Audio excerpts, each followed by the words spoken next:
حضرت زینب کی صاحبزادی تھی حضرت امامہ رضی اللہ تعالی عنہ، نبی کریم صلی اللہ علیہ وسلم کو ان کے ساتھ بڑا لگاؤ تھا۔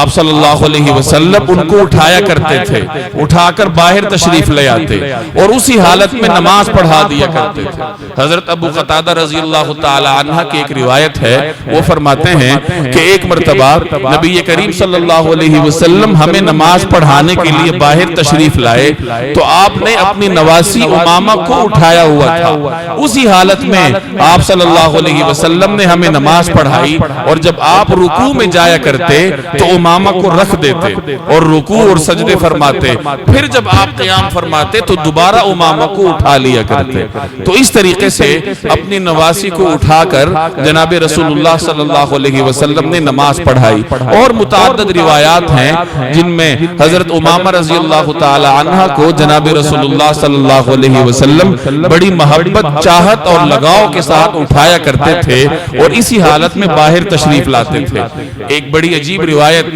بعض مورخین نے نقل کی ہے، حضرت عائشہ رضی اللہ تعالی عنہ کی روایت ہے کہ ایک مرتبہ ہم سب گھر والے بیٹھے تھے،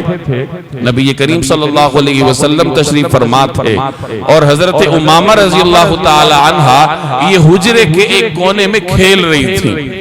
تو آپ صلی اللہ علیہ وسلم کے پاس بطور ہدیے کے ایک ہار کہیں سے آیا اور بڑا قیمتی تھا، بڑا خوبصورت ہار تھا۔ تو نبی کریم صلی اللہ علیہ وسلم نے اس ہار کے بارے میں ہم سے دریافت فرمایا، جو ازواج مطہرات بیٹھی تھی۔ تو ہم نے عرض کیا کہ یا رسول اللہ، ایسا ہار تو ہم نے کبھی دیکھا نہیں ہے، اتنا خوبصورت اور اتنا بیش قیمت ہار ہم نے کبھی دیکھا نہیں ہے۔ تو آپ صلی اللہ علیہ وسلم نے فرمایا کہ میں یہ ہار اپنے گھرانے کے اس فرد کو دوں گا جو میرے گھرانے میں مجھے سب سے زیادہ پیارا ہے،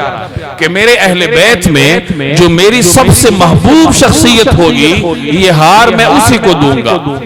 ازواج مطہرات نے یہ سمجھا کہ یہ ہار تو حضرت عائشہ کو ملے گا، چونکہ وہ نبی کریم صلی اللہ علیہ وسلم کو سب سے زیادہ پیاری تھی۔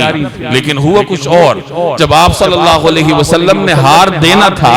تو رسول اللہ صلی اللہ علیہ وسلم نے حضرت امامہ کو بلایا جو کھیل رہی تھی، انہیں اپنے پاس بلایا اور اپنے دست اقدس سے ان کے گلے میں وہ ہار پہنایا۔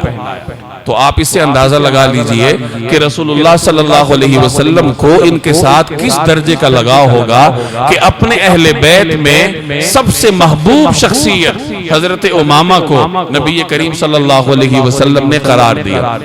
جب حضرت فاطمہ رضی اللہ تعالی عنہ کا انتقال ہونے لگا تو انہوں نے حضرت علی رضی اللہ تعالی عنہ کو وصیت کی کہ میرے بعد